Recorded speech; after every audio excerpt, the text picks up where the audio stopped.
एक समय की बात है, विहारपुर नामक नगर में राजा तेज अपनी पत्नी मधुमती के साथ रहा करते थे। रानी मधुमती गर्भवती थी और कुछ महीनों में राजा तेज की पहली संतान को जन्म देने वाली थी। राजा तेज बहुत ही खुश थे और फिर कुछ ही महीनों बाद रानी मधुमती अपनी संतान को जन्म देती है। मुबारक हो महाराज, आपकी संतान इस दुनिया में आ गई है। आप अब रानी से मिल सकते हैं। राजा ये खबर सुनकर बहुत खुश होता है और रानी के पास पहुंच जाता है। मुबारक हो महाराज, आपको बहुत ही प्यारी बेटी हुई है। इसका नूर बिल्कुल चांद जैसा है और इसका तेज बिल्कुल सूरज जैसा। ऐसा लगता है स्वयं कोई परी या अप्सरा हमारी संतान का रूप लेकर आ गई हो। आप बिल्कुल सच कह रही हैं। हमारी बच्ची तो सच में बहुत खूबसूरत है। धन्यवाद रानी, आपने हमें इतनी प्यारी संतान दी। राजा और रानी बहुत खुश थे। अपनी बेटी का नामकरण करने के लिए राजा अलग अलग लोगों की परियों, जादूगरनियों और सभी को निमंत्रण देता है, परंतु राजा काली चुड़ैल को निमंत्रण नहीं देता। काली चुड़ैल बहुत ही अच्छी चुड़ैलों में से एक थी। उसने पृथ्वी और बाकी लोगों पर आई हुई मुसीबतों का कई बार सामना किया था, इसलिए लोग काली चुड़ैल को बहुत मानते थे। महाराज, आपने सभी को तो निमंत्रण दे दिया, परंतु आपने काली चुड़ैल को निमंत्रण नहीं दिया। वो तो राज्य के हर शुभ कार्य में निमंत्रित होती है, फिर आपने उन्हें हमारी बच्ची के नामकरण में क्यों नहीं बुलाया? रानी, मैं समझ सकता हूँ आप क्या कहना चाहती हैं, परंतु आप मेरी बात भी समझिए। चाहे वो काली चुड़ैल कितनी भी अच्छी क्यों ना हो, पर वो है तो एक चुड़ैल ही, और वो भी काली। और आपने तो हमारी बच्ची को देखा ही है, वो कितनी सुंदर है, कितनी प्यारी है। कहीं उस काली चुड़ैल का साया हमारी बच्ची पर पड़ गया और वो बदसूरत हो गई तो? नहीं, मैं ये जोखिम नहीं उठाना चाहता, इसलिए मैंने काली चुड़ैल को निमंत्रण नहीं दिया। एक बार फिर सोच लीजिए, क्योंकि मुझे लगता है उन्हें हमें बुलाना चाहिए। अरे चिंता मत करो, कुछ नहीं होगा। इसके बाद नामकरण वाले दिन राजा सबको निमंत्रित करता है। काली चुड़ैल को छोड़कर सभी वहां पहुंच जाते हैं, लेकिन काली चुड़ैल की मौजूदगी ना पाकर सब सोच में पड़ जाते हैं। पर फिर राजा सबका ध्यान भटकाकर नामकरण का कार्यक्रम शुरू करवा देता है। रानी परी, आपने तो हमारी बच्ची को अच्छी तरह देख लिया है। ये कितनी मनमोहक और आकर्षक है, बिल्कुल आपकी ही तरह। इसलिए मैं चाहता हूँ कि इसका नाम आप ही रखें। ठीक है, इसका रूप ऐसा है कि ये किसी को भी मोह ले, इसलिए मैं इसका नाम मोहिनी रखती हूँ। राजकुमारी मोहिनी कितना प्यारा नाम है। आपका बहुत बहुत धन्यवाद रानी परी। मैं जानता हूँ मेरी बेटी का आने वाला भविष्य बहुत ही उज्जवल होगा। बिल्कुल भी नहीं, तेरी बेटी का भविष्य अंधकार में होगा। ऐसा कहते हुए वहाँ काली चुड़ैल पहुँच जाती है। काली चुड़ैल को देखकर राजा बहुत डर जाता है और काली चुड़ैल की कही हुई बात सुनकर सभी चिंता में पड़ जाते हैं। एक चुड़ैल होने के बावजूद भी मैंने अपनी प्रवृत्ति छोड़कर सभी की मदद करने का निश्चय किया और मैं हर मुसीबत से सबको बचाती भी हूँ। लेकिन इसके बावजूद भी तूने मेरे बारे में ये सोचा कि मेरा साया तेरी बेटी पर पड़ने से तेरी बेटी का रूप खराब हो जाएगा। ये सोच है तेरी मेरे बारे में, तूने बहुत गलत किया है। इसलिए मैं श्राप देती हूँ कि जिस रूप को लेकर तू इतना खुश है वो सारा रूप गायब हो जाएगा और तेरी बेटी मेरी तरह बहुत ही काली और बदसूरत हो जाएगी। काली चुड़ैल की ये बात सुनकर राजा उसके पैरों में पड़ जाता है। मुझे माफ कर दो, मुझसे बहुत बड़ी गलती हो गई है, लेकिन मेरी गलती की सजा मेरी बेटी को मत दो। कृपया करके उसे माफ कर दो और अपना श्राप वापस ले लो। राजा के साथ साथ राजमहल में मौजूद सभी लोग और परियां काली चुड़ैल से विनती करते हैं। यहाँ तक कि रानी परी भी कहती है, मैं जानती हूँ काली चुड़ैल, राजा तेज ने जो किया वो गलत है, लेकिन आप उसकी सजा इस मासूम बच्ची को मत दीजिए। कृपया करके थोड़ा रहम कीजिए। मैंने श्राप दे दिया है और मैं अपना श्राप खुद भी वापस नहीं ले सकती, लेकिन हाँ, इस श्राप को खत्म करने का एक उपाय जरूर बता सकती हूँ। हाँ हाँ बताइए, मैं हर उपाय करने को तैयार हूँ। ये उपाय तुम्हारे बस का नहीं है, लेकिन हाँ, तुम्हारी बेटी 18 वर्ष तक इसी तरह बदसूरत रहेगी। परंतु 18 वर्ष पूरे हो जाने के बाद तुम्हें उसकी शादी करने के लिए एक योग्य वर ढूंढना होगा। ऐसा वर जो उसकी बदसूरती के बावजूद भी उसके अच्छे गुण और उसके अच्छे स्वभाव को देखकर उससे प्यार करे और उसे एक बहुत ही अनमोल और खूबसूरत तोहफा दे। जैसे ही वो वर तुम्हारी बेटी को एक अनमोल और खूबसूरत तोहफा देगा, तुम्हारी बेटी बिल्कुल पहले जैसी हो जाएगी। राजा दुखी तो होता है परंतु वो खुश भी होता है कि कम से कम ये श्राप कुछ समय बाद खत्म हो जाएगा। अब समय इसी तरह बीतने लगता है और राजकुमारी मोहिनी अपनी बदसूरत स्वरूप के साथ ही बड़ी होने लगती है, क्योंकि राजकुमारी मोहिनी काली चुड़ैल के श्राप की वजह से अब बदसूरत हो चुकी थी। इसलिए कोई भी राजकुमारी मोहिनी को राजकुमारी नहीं मानता था और हर कोई राजकुमारी मोहिनी का मजाक बनाता था। कभी कभी तो राजकुमारी को देखकर लगता ही नहीं है कि वो राजकुमारी हैं। इनसे सुंदर तो हमारी जैसी दासियां हैं। लेकिन क्या कहें, किस्मत की ही बात है। हाँ, तुम बिल्कुल सही कह रही हो। और अभी तो ये 10 साल की छोटी बच्ची है तो ये इतनी बदसूरत लग रही है। जब ये बड़ी हो जाएगी तो कितनी ज्यादा बदसूरत हो जाएगी। अपने कमरे से मोहिनी ये सारी बातें सुन रही होती है और उसकी आंखों से आंसू छलक रहे होते हैं। मोहिनी बचपन से ही ऐसी बातें सुनते आ रही होती है। समय इसी तरह बीतता है और मोहिनी 18 साल की हो जाती है। राजा को अब चिंता होने लगती है। हमें तो समझ ही नहीं आ रहा कि ऐसा वर कहाँ से ढूंढ कर लाएं जो हमारी बेटी को उसके रूप के साथ स्वीकार करे। जितने भी राजकुमारों को हमने प्रस्ताव भेजा, सबने मोहिनी को एक बार देखते ही मना कर दिया। आप चिंता मत कीजिए, कोई न कोई ऐसा जरूर होगा जो हमारी मोहिनी को उसके रूप के साथ स्वीकार करेगा और उसे सच्चे दिल से प्यार करेगा। राजकुमारी मोहिनी हर दिन राजकुमारों से अस्वीकार होने से परेशान हो चुकी थी। इसलिए एक दिन वो राजमहल से बिना किसी को बताए बाहर निकल जाती है और जंगल में पहुंच जाती है ताकि वो सारी भीड़ भाड़ को छोड़कर प्रकृति का आनंद ले सके। राजकुमारी मोहिनी जंगल में इधर उधर घूम रही होती है कि तभी राजकुमारी मोहिनी को एक लड़का एक पेड़ के नीचे बेहोश दिखाई देता है। उस लड़के के सर पर चोट लगी होती है। इनके सर से तो बहुत खून निकल रहा है और ये बेहोश भी है। पता नहीं बेचारा कब से यहाँ पड़ा है। पोशाक से तो कोई राजकुमार लग रहा है, परंतु आसपास तो कोई भी नहीं है, ना कोई सैनिक ना कोई मंत्री। पर कोई नहीं, मुझे इसकी जान बचानी होगी, मुझे इसकी सहायता करनी होगी। क्योंकि राजकुमारी मोहिनी को प्रकृति में रहना पसंद था, इसलिए प्रकृति की हर जड़ी बूटी का राजकुमारी मोहिनी को ज्ञान था। इसलिए वो जंगल में से कुछ जड़ी बूटियाँ ले आती है और उन जड़ी बूटियों को पीसकर अपनी चुन्नी में बांधकर उस लड़के के सर पर बांध देती है। फिर उसे होश में लाने के लिए राजकुमारी मोहिनी नदी का ठंडा जल लाकर उसके चेहरे पर छिड़कती है। उस लड़के को होश आने लगता है कि तभी वहाँ पर बहुत सारे घोड़े और सैनिकों की चलने की आवाज आने लगती है। मोहिनी डर जाती है कि कहीं वो उसकी सेना तो नहीं है, इसलिए वो वहाँ से निकल जाती है। परंतु वो लड़का यानी कि राजकुमार मृदुल जाते हुए मोहिनी का चेहरा देख लेता है। असल में जिस सेना की आवाज राजकुमारी मोहिनी ने सुनी थी वो उसके राज्य की सेना नहीं थी, बल्कि राजकुमार मृदुल की सेना थी जो कि राजकुमार को ढूंढ रही थी। क्या हुआ राजकुमार, आपकी ये हालत कैसे हो गई? आप ठीक तो है ना? मैं बिल्कुल ठीक हूँ। इस जंगल और प्रकृति का आनंद लेने के लिए मैं थोड़ा आगे निकल गया था, इसलिए सेना से भटक गया और फिर अचानक ही मेरा ध्यान भटका और मैं एक पेड़ से जा टकराया। वैसे आप मुझे बता सकते हैं कि अभी इस वक्त हम किस राज्य में हैं? हम विहारपुर नामक राज्य में हैं। मेरी अभी ऐसी हालत नहीं है कि मैं सफर कर सकूं। क्या मैं कुछ दिन इस राज्य में रुक सकता हूं? आप कृपया करके यहाँ के राजा से बात कीजिए। ठीक है, जैसा आप कहे। राजकुमार मृदुल किसी भी तरह उस राज्य में रहकर उसकी जान बचाने वाली लड़की को ढूंढना चाहता था, क्योंकि वो लड़की राजकुमार मृदुल के मन में बस चुकी थी। जब राजा तेज के पास राजकुमार के रुकने का प्रस्ताव आता है तो राजा तेज खुशी खुशी हाँ कर देते हैं। फिर राजकुमार मृदुल राजा तेज के महल पहुंच जाता है और उसे आराम करने के लिए एक कक्ष दे दिया जाता है। राजकुमार मृदुल का कक्ष राजकुमारी मोहिनी के कक्ष के बगल में ही होता है।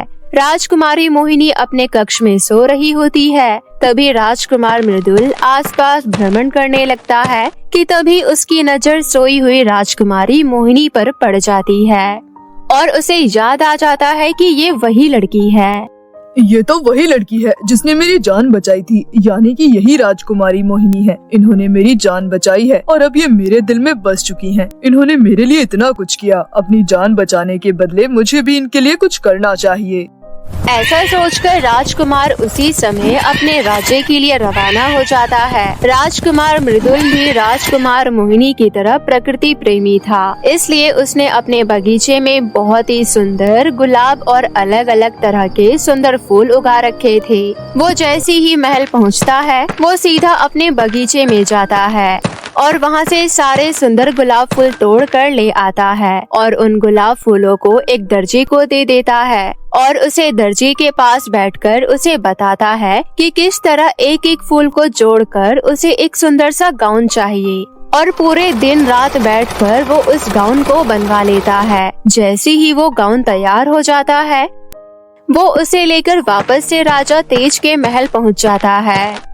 क्या बात है राजकुमार, आपकी तबीयत ठीक नहीं थी, फिर भी आप अपने राज्य चले गए और अब आप इतनी जल्दी वापस आ गए। सब कुछ ठीक तो है ना? मैं जानता हूँ ये सारी बातें बड़ों को आपस में करनी चाहिए, लेकिन मेरे पिता नहीं है और मेरी माँ ही राज्य को संभालती है, इसलिए मैं ही अपने रिश्ते की बात करने आया हूँ। हाँ, मैं राजकुमारी मोहिनी से प्रेम करता हूँ और उनसे ही विवाह करना चाहता हूँ। क्या आपने राजकुमारी को देखा है? क्या आप जानते हैं कि वो, अगर आप कहना चाहते हैं कि वो बदसूरत है तो हाँ, मैं जानता हूँ, मैंने उन्हें देखा है, लेकिन मुझे उनके चेहरे से ज्यादा उनके दिल से प्यार है। ये सारी बातें पर्दे के पीछे छिपी राजकुमारी मोहिनी भी सुन रही होती है और मन ही मन मुस्कुरा रही होती है। राजकुमार मृदुल मोहिनी को देख लेता है और राजकुमारी का हाथ पकड़कर राजा के सामने ले आता है और कहता है, मैं आपका एहसानमंद हूँ और साथ ही साथ आपके स्वभाव, आपके सुंदर मन से बहुत प्रेम करता हूँ। आपने मेरी उस दिन जान बचाई थी, इसलिए आज मैं आपके लिए उपहार लेकर आया हूँ। ऐसा कहकर राजकुमार मृदुल राजकुमारी मोहिनी को अपने द्वारा उगाए गए गुलाब के फूलों से बने गाउन को राजकुमारी मोहिनी की तरफ बढ़ाते हुए कहता है, कृपया करके इसे और मेरे प्रेम को स्वीकार कीजिए। जैसे ही मोहिनी राजकुमार मृदुल के उस उपहार को स्वीकार करती है, राजकुमारी मोहिनी का रूप बिल्कुल बचपन जैसा हो जाता है। उनकी खूबसूरती, उनके चेहरे का नूर, चमक सब वापस आ जाती है और वो दिखने में किसी भी अन्य राजकुमारी से कई गुना ज्यादा खूबसूरत हो जाती है। ये देखकर राजा को यकीन हो जाता है कि राजकुमार मृदुल ही राजकुमारी मोहिनी के सच्चे साथी है। इसलिए बिना कोई देर किए राजकुमारी मोहिनी और राजकुमार मृदुल की शादी कर दी जाती है और एक अच्छा जीवन साथी मिलने की वजह से राजकुमारी मोहिनी अपना जीवन बहुत ही सुख से बिताती है। सुमन अपनी माँ पूनम के साथ रहती थी। पूनम सिलाई करके अपने घर का गुजारा करती थी। उन्हीं के पड़ोस में अनिका नाम की लड़की अपने माता पिता के साथ रहती थी। अनिका के पिता बहुत बड़े बिजनेसमैन थे, इसलिए उसके घर में किसी चीज की कमी नहीं थी। इसकी वजह से अनिका बहुत ही जिद्दी और घमंडी लड़की थी। सुमन पढ़ाई में बहुत अच्छी थी, इसलिए वो एंट्रेंस एग्जाम क्लियर करके अनिका के कॉलेज में एडमिशन ले लेती है। अनिका अपने कार से कॉलेज जाती थी और सुमन 1 घंटे पैदल चलकर कॉलेज जाती थी। अनिका सुमन को बात बात पर चिढ़ाती रहती थी और हमेशा उसका मजाक बनाती थी, लेकिन फिर भी सबकी बातों को अनसुना कर सुमन अपनी पढ़ाई पर ध्यान देती थी। वहीं अनिका आवारा लड़के और लड़कियों के साथ घूमती रहती थी। एक दिन उनके कॉलेज में अर्णव नाम के लड़के ने एडमिशन लिया। अर्णव दिखने में बहुत हैंडसम था और उसके पिता भी अनिका के पिता की तरह एक बहुत बड़े बिजनेसमैन थे। कॉलेज की हर लड़की उससे दोस्ती करना चाहती थी। अर्णव बहुत नेक दिल का लड़का था और वो पढ़ने में भी बहुत अच्छा था। अनिका, सुमन और अर्णव एक ही क्लास में थे। क्लास में सुमन सारे सवालों के जवाब देती थी, इसलिए एक दिन अर्णव सुमन के पास जाता है। हेलो सुमन, तुम पढ़ने में तो बहुत होशियार हो, क्या तुम मेरी कुछ मदद कर सकती हो? हाँ हाँ जरूर, बताइए मैं आपकी क्या मदद कर सकती हूँ। तुम कॉलेज के असाइनमेंट में मेरी कुछ मदद कर दो। सुमन असाइनमेंट में मदद करने के लिए हाँ कर देती है। धीरे धीरे सुमन और अर्नव में दोस्ती हो जाती है। अनिका भी अर्नव से दोस्ती करना चाहती थी, इसलिए वो अर्नव के पास जाती है। हेलो अर्नव, मेरा नाम अनिका है, तुम्हारे ही क्लास में हूँ मैं। क्या तुम मुझसे दोस्ती करोगे? हाँ, मुझे पता है आप मेरे ही क्लास में हो, लेकिन आई एम सॉरी, मुझे आप में कोई इंटरेस्ट नहीं है। इतना कहकर अर्नव वहाँ से चला जाता है। उसके जाने के बाद अनिका खुद में कहने लगती है, तेरी ऐसी की तैसी कमीने, तेरी हिम्मत कैसे हुई मुझे ना करने की? अब मैं देखती हूँ तो मेरे से कैसे दोस्ती नहीं करता। अरे मेरे जैसी स्मार्ट और इंटेलिजेंट लड़की तुझे सालों तक ढूंढने पर भी कहीं नहीं मिल सकती है। देखना, खुद अपने आप मेरे पीछे भागा भागा आएगा। इसी तरह काफी समय बीत जाता है। अनिका अर्नव से बात करने की कोशिश करती रहती थी, लेकिन अर्नव अनिका से बिल्कुल बात नहीं करता था। जब भी अनिका अर्नव से बात करने आती थी, अर्नव वहाँ से उठकर चला जाता था। एक दिन अनिका अर्नव और सुमन को साथ में देख लेती है। अरे इस गधे को ये भिखारी नहीं मिली थी क्या? मैं कब से इससे बात करने की कोशिश कर रही हूँ और ये लड़का है जो मुझे भाव नहीं देता। इस भिखारिन से तो देखो किस तरह मजे से बात कर रहा है। धीरे धीरे अर्नव और सुमन एक दूसरे को पसंद करने लगते हैं। दोनों एक दूसरे के साथ बहुत खुश थे। इसी तरह धीरे धीरे कॉलेज के 3 साल बीत जाते हैं। अर्नव सुमन से कहता है, सुमन, अब तो कॉलेज भी खत्म हो गया है। अब समय आ गया है कि हम दोनों को एक दूसरे के बारे में घर में बता देना चाहिए। लेकिन अर्नव, तुम तो बहुत अमीर हो और हम बहुत गरीब हैं। अगर तुम्हारे घर वाले नहीं माने तो? अरे ऐसा कुछ नहीं होगा, मेरे घर वाले बहुत अच्छे हैं। उन्हें अमीर गरीब से कोई फर्क नहीं पड़ता, उन्हें बस मेरी खुशी चाहिए। मुझे पूरा विश्वास है कि वो मान जाएंगे। तुम खुशी खुशी अपने घर जाओ और अपने मम्मी पापा से बात करो। उसके बाद दोनों अपने अपने घर में बात करते हैं। सुमन अपनी मम्मी को बताती है, मम्मी, आप अर्नव से तो मिली ही हो। हाँ, वही तुम्हारा दोस्त? हाँ मम्मी, शुरू में तो हम दोस्त ही थे, लेकिन मैंने आपको इस बारे में नहीं बताया कि हम एक दूसरे को पसंद करते हैं और शादी करना चाहते हैं। मुझे तो कोई एतराज नहीं है, लेकिन अर्नव बहुत ही अमीर लड़का है। क्या उसके घर वाले तुझे अपनी बहू मानेंगे? क्योंकि अमीर लोग अपने स्तर के लोगों से ही शादी करते हैं। मम्मी, मैंने यही अर्नव को भी बोला था, लेकिन वो बोल रहा था कि उसके मम्मी पापा बहुत अच्छे हैं, उनके लिए ये सब चीजें मायने नहीं रखती।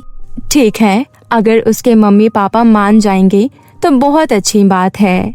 दूसरी तरफ अर्नव भी अपने मम्मी पापा से बात करता है। मम्मी पापा, मैं सुमन के बारे में आपसे कुछ बात करना चाहता हूँ। हाँ बोल, सब ठीक तो है ना? मम्मी, मैं सुमन को बहुत पसंद करता हूँ और मैं उससे शादी करना चाहता हूँ। मुझे पता है आप लोग मुझे समझोगे और इस रिश्ते के लिए राजी होंगे। सुमन बहुत अच्छी लड़की है। मैं तेरे लिए जो लड़की ढूंढती उसमें सुमन जैसे ही गुण देखती। अगर तूने खुद ही ढूंढ ली है तो मुझे क्या प्रॉब्लम होगी। इस तरह दोनों के घर वाले शादी के लिए मान जाते हैं। कुछ दिनों बाद दोनों के परिवार मिलते हैं और दोनों की शादी का दिन तय हो जाता है। अनिका की माँ उसे इस बारे में बताती है। वो लड़का अर्नव जिसे तू बहुत पसंद करती है, उसकी शादी तो सुमन से तय हो गई है। इतना बोलकर उसकी माँ वहाँ से चली जाती है और ये सुनकर अनिका बहुत गुस्सा होती है। क्या? इस भिखारिन की शादी अर्नव से? मैं किसी भी कीमत पर इन दोनों की शादी नहीं होने दूंगी। अर्नव से सिर्फ मेरी शादी होगी। मैं भी देखती हूँ मेरे होते हुए ये अर्नव से शादी कैसे करेगी। अनिका प्लान बनाने लगती है।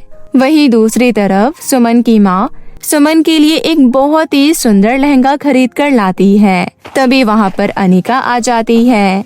अनिका, तुम बिल्कुल सही समय पर आई हो। ये देखो मेरी शादी का लहंगा। हाँ, बहुत अच्छा है। मुझे कुछ काम है सुमन, मैं कल आती हूँ। अरे अभी तो आई थी, तुरंत जा रही हो? हाँ, क्योंकि अचानक मुझे एक काम याद आ गया और वो काम बहुत जरूरी है। इतना कहकर अनिका वहाँ से चली जाती है। अनिका अपने कमरे में जाकर सोचती है, ओह गॉड, क्या करूँ मैं ऐसा? कैसे रोकूं मैं इसकी शादी? कल इस भिखारिन की शादी है मेरे अर्नव से, कैसे रोकूं मैं ये सब? अनिका बहुत देर तक सोचती है और उसे एक तरकीब मिल जाती है। रात को अनिका चुपके से सुमन के घर जाती है और उसके शादी के लहंगे को कैंची से काट देती है। अब देखती हूँ इसकी शादी कैसे होती है। अगले दिन सुमन तैयार होने के लिए अपने लहंगे के पास जाती है। तभी उसे अपने लहंगे के टुकड़े दिखते हैं। मम्मी जल्दी आओ, ये देखो मम्मी, ये सब क्या हो गया? पता नहीं किसने मेरे लहंगे के साथ ये किया। बेटी, अब तो मेरे पास पैसे भी नहीं है। जो भी पैसे थे मैंने इस लहंगे में खर्च कर दिए थे। इतनी जल्दी नया लहंगा भी नहीं बन सकता है। अब हम क्या करेंगे? क्या पहनूंगी मैं अपनी शादी में? थोड़ी देर बाद अनिका वहाँ आती है। अरे तुम तैयार नहीं हुई अभी तक, बारात आने वाली है। सुमन अनिका को सारी बातें बताती है। ओहो, ये तो बहुत बुरा हुआ तुम्हारे साथ। अगर तुम बाहर इस हालत में जाओगी तो अर्नव की बहुत इंसल्ट होगी। इससे तो अच्छा होगा कि तुम इस शादी के लिए मना कर दो। मम्मी, मेरे पास अब बस एक ही रास्ता है। मैं घर से भाग जाती हूँ। बारात आएगी तो आप बोल देना कि मुझे अर्नव से शादी नहीं करनी। रोते हुए सुमन घर छोड़कर चली जाती है। भागते भागते सुमन जंगल पहुँच जाती है और एक पेड़ के नीचे बैठ जाती है। वहाँ पहुँचकर सुमन बहुत रोती है। तभी पेड़ से एक आवाज आती है। बेटी, तुम रो मत, मुझे बताओ तुम्हारी क्या समस्या है। सुमन पेड़ को सारी बातें बताती है। तभी अचानक उस पेड़ पर सोने और चांदी के खूबसूरत लहंगे आ जाते हैं। सुमन ये देखकर बहुत हैरान होती है। पेड़ पर तो फल होता है, लेकिन तुम्हारे पेड़ पर तो सोने और चांदी के लहंगे हैं। क्योंकि ये जादुई पेड़ है। मुझे कई सालों पहले एक परी ने बनाया था। इस पेड़ के नीचे जो भी रोता हुआ आता है, मैं उसकी परेशानी सुन उसकी मदद करता हूँ। तुम एक सोने का लहंगा और एक चांदी का लहंगा ले लो। सोने का लहंगा तुम्हें धन दौलत देगी और चांदी का लहंगा तुम्हारी शादी में लहंगा काटने वाले के बारे में बताएगी। क्या? यानी मेरी शादी का लहंगा किसी ने काटा है, लेकिन चांदी का लहंगा कैसे बता पाएगी? तुम इसे अपने साथ लेकर जाओ, तुम्हें सब पता चल जाएगा। सुमन सोने और चांदी का लहंगा लेकर अपने घर चली जाती है। तब तक बारात आ चुकी थी। अनिका अर्नव से कहती है, अर्नव, ऐसा हुआ है जो तुम सोच भी नहीं सकते। सुमन शादी छोड़कर घर से भाग गई है। वो तो तुमसे शादी करना ही नहीं चाहती थी। अगर तुम्हें यकीन नहीं है तो सुमन की मम्मी से पूछ लो। सुमन की माँ कुछ नहीं बोलती है। अनिका फिर कहने लगती है, देखो, अगर बारात वापस गई तो तुम्हारी बहुत बेइज्जती होगी। अब तुम्हारे पास एक ही रास्ता है, तुम जल्दी से मुझसे शादी कर लो। तभी वहाँ पर सुमन पहुँच जाती है। वहाँ पहुँचते ही चांदी का लहंगा अनिका के पास जाती है और सबके सामने कहती है, सुमन, ये वही लड़की है जिसने जलन में आकर तुम्हारी शादी के लहंगे के टुकड़े टुकड़े कर दिए थे। अगर तुम्हें यकीन नहीं आता तो तुम ये देखो। उसके बाद जादुई चांदी का लहंगा सबके सामने अनिका की करतूत दिखाती है। ये देखकर सबको बहुत गुस्सा आता है। तभी अनिका कहती है, अरे सुमन, लेकिन तू तो शादी छोड़कर भाग गई थी ना, फिर यहाँ क्या कर रही है? और ये लहंगा बिल्कुल झूठ बोल रही है। अनिका, अब नाटक करने की कोई जरूरत नहीं है। ये चांदी का लहंगा जादुई है और इसने यहाँ सबको तुम्हारी असलियत के बारे में बता दिया है। मैं कहती हूँ यहाँ से जा, वरना मैं जादुई चांदी के लहंगे से बोलकर तुझे तेरे किए की सजा दिलवाऊंगी। ये सुनकर अनिका डर जाती है और वहाँ से चली जाती है। उसके बाद सुमन अपने कमरे में जाती है और सोने का लहंगा पहनकर सबके सामने आती है। सुमन बहुत खूबसूरत लग रही थी। उसके बाद अर्नव और सुमन की शादी हो जाती है। जाते हुए सुमन अपनी मम्मी से कहती है, मम्मी, आपने अपने जीवन में बहुत दुख देखे हैं। मेरी शादी मेरे पसंद के लड़के से हो गई है। अब मैं चाहती हूँ कि मेरे जाने के बाद आपको किसी चीज की परेशानी ना हो। ये सोने का लहंगा है और ये आपकी सारी इच्छा पूरी करेगी। आप इसे अपने पास रख लो। सुमन जादुई सोने का लहंगा अपनी माँ को दे देती है और अपने ससुराल चली जाती है। सुमन के ससुराल वाले उसे बहुत प्यार करते थे, जिस वजह से वो अपने ससुराल में बहुत खुश रहती थी। इस तरह सब हंसी खुशी जीवन व्यतीत कर रहे थे। जादुई गोटेदार लहंगा। ये कहानी है एक प्यारी सी लड़की पारुल की, जो अपने माता पिता के साथ यमुना नदी किनारे बसे आगरा शहर में रहती थी। पारुल के पिता मनोहर एक प्राइवेट कंपनी में काम करते थे और माँ सुलेखा एक हाउसवाइफ थी। पारुल को पढ़ाई के साथ साथ डांस का बहुत शौक था। वो अक्सर स्कूल में डांस कंपटीशन में भाग लिया करती थी और प्रथम स्थान प्राप्त करती। पारुल के माता पिता उसकी इस उपलब्धि पर बहुत खुश होते। उनका जीवन हंसी खुशी बीत रहा था, पर एक दिन दिल का दौरा पड़ने से सुलेखा हमेशा के लिए दुनिया से अलविदा कह गई। माँ सुलेखा की मौत पर पारुल फूट फूट कर रोने लगी। ऐसे ही कुछ दिन बीत गए। पारुल माँ को याद कर अक्सर रोती रहती। बाबा, माँ कहाँ चली गई? मुझे उनकी बहुत याद आती है। बाबा, माँ को वापस लेकर आओ ना। अपनी मासूम बच्ची पारुल की बात का मनोहर के पास कोई जवाब नहीं था, लेकिन वो अपनी बेटी की हालत को देख बहुत परेशान हो गया।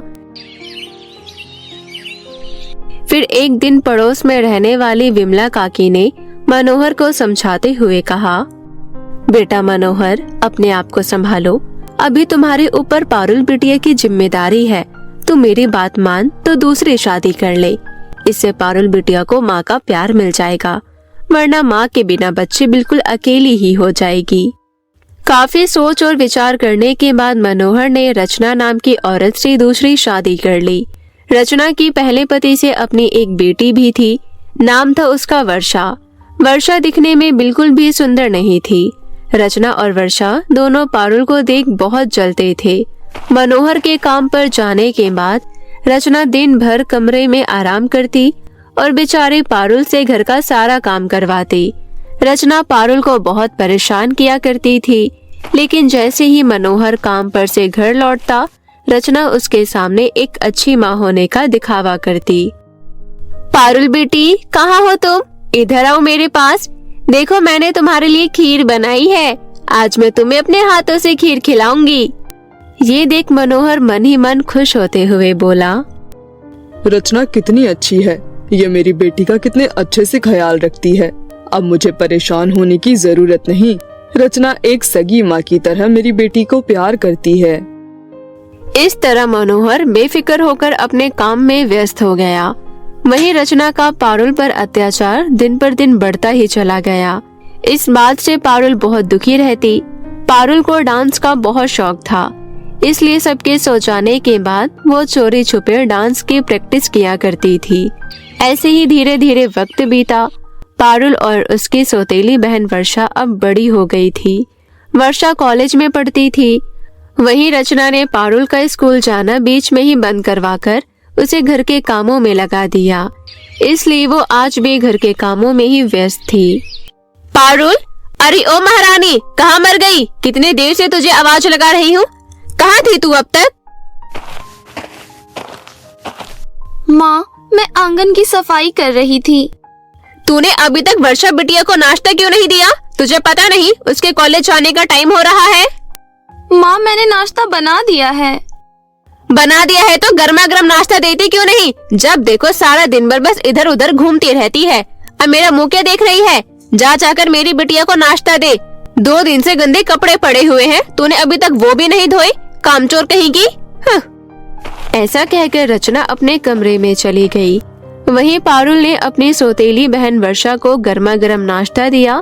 नाश्ता करते हुए वर्षा बोली, हाँ, ये भी कोई नाश्ता है? छी, कितना बेस्वाद है। माँ, जल्दी इधर आओ। क्या हुआ मेरी बिटिया रानी? माँ, देखो ना, इस पारुल की बच्ची ने कितना बकवास नाश्ता बनाया है। मुझे 1000 रुपए दे दो, मैं कॉलेज की कैंटीन में कुछ खा लूंगी। सत्यानाश हो इस लड़की का, एक भी काम ढंग से नहीं करती। ये लो बेटी 1000 रुपए। तुम्हें कॉलेज जाने में देरी हो रही होगी ना, तुम जाओ, इसकी तो मैं अभी अच्छे से खबर लेती हूँ। वर्षा 1000 रुपए का नोट लेकर खुश होते हुए कॉलेज चली गई। वहीं रचना पारुल पर चिल्लाते हुए बोली, अरे ओ महारानी, कहाँ मर गई? जल्दी इधर आ। आज तेरी वजह से मेरा 1000 रुपए का नुकसान हो गया। कहाँ मर गई? आज तेरी खैर नहीं। पारुल बाथरूम में कपड़े धो रही थी। वो बाहर आते हुए बोली, क्या हुआ माँ? तभी रचना पारुल के गाल पर जोरदार तमाचा मारते हुए बोली, दिन भर मुफ्त का चढ़ती रहती है, लेकिन एक भी काम ढंग से नहीं करती। आज तेरी वजह से मेरी बेटी भूखी ही कॉलेज चली गई। पर माँ, मैंने तो नाश्ता वर्षा की पसंद का ही बनाया था। अगर उसे आज खाना अच्छा नहीं लगा तो इसमें मेरी क्या गलती? वैसे भी घर का सारा काम मैं अकेली ही करती हूँ। क्या कहा तूने? अपनी बकवास बंद कर। मुझसे ज्यादा जवान लड़ाने की जरूरत नहीं है, नहीं तो मार मार कर तेरी चमड़ी उधेड़ दूंगी, समझी? अब जा यहाँ से और जल्दी से घर का सारा काम निपटा। शाम को जब वर्षा कॉलेज से घर लौटी तो खुश होते हुए माँ रचना से बोली, अरे माँ, आपको पता है हमारे शहर में एक हफ्ते बाद डांस कंपटीशन होने वाला है। अरे तो इसमें इतना खुश होने वाली क्या बात है? माँ, आप पूरी बात सुनोगी तो खुशी से नाचने लगोगी। आपको पता है शहर के जाने माने बिजनेसमैन मुकेश ओबरॉय का हैंडसम बेटा राहुल ओबरॉय डांस कंपटीशन में चीफ गेस्ट बनकर आ रहे हैं। जो डांस कंपटीशन को जीतेगा उसे पूरे 50,000 रुपए का इनाम दिया जाएगा। इतना ही नहीं, विजेता को राहुल ओबरॉय के साथ डिनर करने का मौका भी मिलेगा। अरे वाह, ये तो तूने मुझे बहुत अच्छी खबर सुनाई। बिटिया, ये कंपटीशन तो तू ही जीतेगी। चल बेटी, मैं तुझे ब्यूटी पार्लर लेकर चलती हूँ। अभी से तू अपना फेशियल करवाना शुरू करवा ले। एक हफ्ते बाद तेरा चेहरा ग्लो करने लगेगा। फिर देखना, बिजनेसमैन का बेटा तुझे देखते ही तुझ पर लट्टू हो जाएगा। दोनों माँ बेटी मन ही मन बहुत खुश हो रही थी।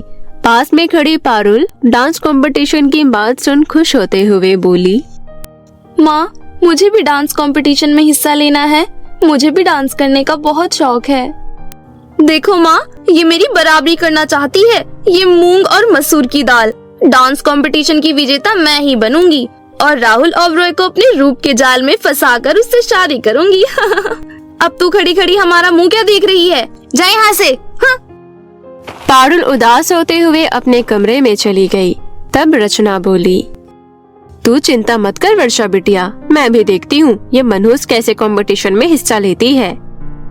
पारुल घर का काम जल्दी खत्म कर हर रोज डांस की प्रैक्टिस करने लगी। फिर देखते ही देखते डांस कंपटीशन का दिन भी आ गया। सुबह सुबह जब पारुल सौतेली माँ रचना के कमरे में चाय लेकर गई, तब जानबूझकर रचना ने पारुल के पैरों में गर्म चाय गिरा दी। पारुल दर्द से बुरी तरह चिल्ला उठी। मेरा पैर! मुझे बहुत जलन हो रही है माँ। ओह हाय राम, मैंने क्या कर दिया? पता नहीं ये चाय तुम्हारे पैर पर कैसे गिर गई। मुझे माफ करना पारुल बिटिया। रो मत बेटी, मैं अभी डॉक्टर को बुला कर लाता हूँ। सब कुछ ठीक हो जाएगा। कुछ देर बाद पारुल के पिता मनोहर डॉक्टर को लेकर घर पहुँचे। डॉक्टर ने पारुल के पैरों को जांचा। उसके पैरों में बुरी तरह छाले पड़ चुके थे और वो चल भी नहीं पा रही थी। डॉक्टर ने कुछ दवाइयाँ दी और आराम करने को कहा। पारुल बहुत दुखी हो गई। उसका बड़ा मन था डांस कंपटीशन में भाग लेने का। मेरा भी बड़ा मन था डांस कंपटीशन में हिस्सा लेने का। मैं इतने दिनों से डांस की प्रैक्टिस कर रही थी। रोते नहीं बिटिया, अगली बार भाग ले लेना। ऐसे मौके जिंदगी में बार बार आ जाएंगे। अभी तुम आराम करो, मैं किसी काम से बाहर जा रहा हूँ। थोड़ी देर बाद लौटूंगा। कुछ देर बाद पारुल को घर में अकेला छोड़ रचना अपनी बेटी वर्षा को अपने साथ लेकर डांस प्रतियोगिता में हिस्सा लेने जा पहुंची। पारुल अकेले कमरे में दर्द से कराहती हुई अपने स्वर्गवासी माँ को याद कर रोने लगी। माँ, अगर तुम यहाँ होती तो मेरे साथ ऐसा कुछ नहीं होता। जब तुम थी तो मैं हर डांस कंपटीशन में हिस्सा लेती थी और मुझे तुम कितने प्यार से तैयार करती थी। तुम मुझे छोड़कर क्यों चली गई माँ? क्यों चली गई? वापस लौट आओ ना माँ।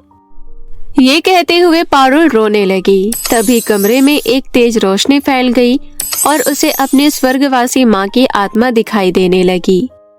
मेरी बच्ची, तुम चिंता क्यों करती हो? मैं हूँ ना, तुम डांस कंपटीशन में जरूर भाग लोगी। पर कैसे माँ? ये देखो माँ, मेरे पैर कितना जल गया है।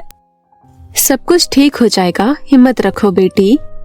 ये कहते हुए पारुल की स्वर्गवासी माँ के हाथों में एक चमचमाता हुआ गोटेदार लहंगा प्रकट हो गया। ये लो बेटी, इस लहंगे को जल्दी से पहन लो। ये लहंगा जादुई है। अरे वाह माँ, ये तो गोटेदार लहंगा है। मैंने ऐसा लहंगा पहले कभी नहीं देखा। कितना सुंदर है। बेटी, अब तुम जल्दी से ये लहंगा पहनकर तैयार हो जाओ। डांस कंपटीशन शुरू होने ही वाला है। इस लहंगे को पहनते ही तुम्हारे पैर के छाले बिल्कुल ठीक हो जाएंगे। पारुल ने जैसे ही जादुई गोटेदार लहंगे को पहना, उसके पैरों के सभी छाले ठीक हो गए। ये देख पारुल खुशी से झूम उठी। इतना ही नहीं, पारुल स्वर्ग से उतरी अप्सरा की तरह सुंदर लग रही थी। बिटिया, तुम इस जादुई गोटेदार लहंगे में बहुत प्यारी लग रही हो। भगवान तुम्हें सभी मुसीबत से बचाए और सदा तुम्हें खुश रखे। इतना कहकर पारुल की माँ सुलेखा की आत्मा गायब हो गई। उसके बाद पारुल जादुई लहंगे के जादू से डांस कंपटीशन में हिस्सा लेने पलक झपकते ही जा पहुंची। डांस कंपटीशन शुरू हो चुका था। जैसे ही पारुल डांस करने स्टेज पर पहुंची, सभी लोग उसकी सुंदरता की खूब तारीफ करने लगे। और जब पारुल ने डांस करना शुरू किया, सभी उसका सुंदर डांस देख हैरान रह गए। यहाँ तक कि जज बनकर आए बिजनेसमैन का बेटा विवेक ओबरॉय भी पारुल की सुंदरता और डांस देखकर उस पर मोहित हो गया और उसे अपना दिल दे बैठा। वहीं रचना और उसकी बेटी वर्षा पारुल को वहां देख जल भुन गई। इतनी सुंदर लड़की आखिर है कौन? ये तो दिखने में पारुल जैसी लग रही है। माँ, जरा ध्यान से देखो, ये पारुल ही है। क्या? पर इस करमचली का पैर कैसे ठीक हो गया? और इसके पास इतना सुंदर गोटेदार लहंगा आया कहाँ से? अब मेरा क्या होगा माँ? सब लोग तो उसका डांस देखकर तालियां बजा रहे हैं। विवेक ओबरॉय भी बस उसी को देखे जा रहा है। दोनों माँ बेटी आपस में बातें कर ही रही थी। तभी डांस खत्म होते ही विवेक ओबरॉय ने स्टेज पर जाकर पारुल को डांस प्रतियोगिता का विजेता घोषित किया। ये देख दोनों माँ बेटी मुंह बनाते हुए घर वापस लौट आई।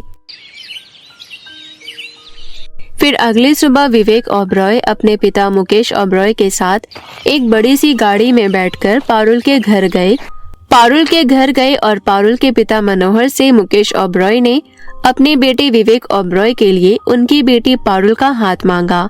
इतने बड़े घर का रिश्ता खुद घर चलकर आता देख मनोहर फूला ना समाया और रिश्ते के लिए खुशी खुशी हाँ कर दी। और कुछ दिनों बाद पारुल और विवेक की शादी बड़ी ही धूमधाम से हो गई। वहीं दूसरी ओर पारुल की सौतेली माँ रचना और सौतेली बहन वर्षा दोनों हाथ मलती रह गई।